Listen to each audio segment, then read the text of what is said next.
Here's an Oxbox unit and a Goodman. Right now the Goodman's running. And there it goes, shutting down. I've never flown an Oxbox before, so this is my first time. This unit looks like it was just running.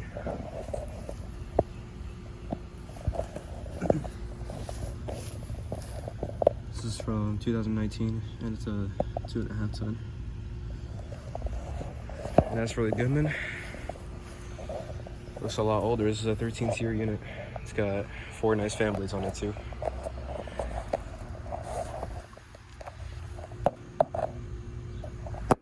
Probably around 2012, so I'm not sure. But yeah, those are 2 Goodman Oxbox units. Thank you guys for watching.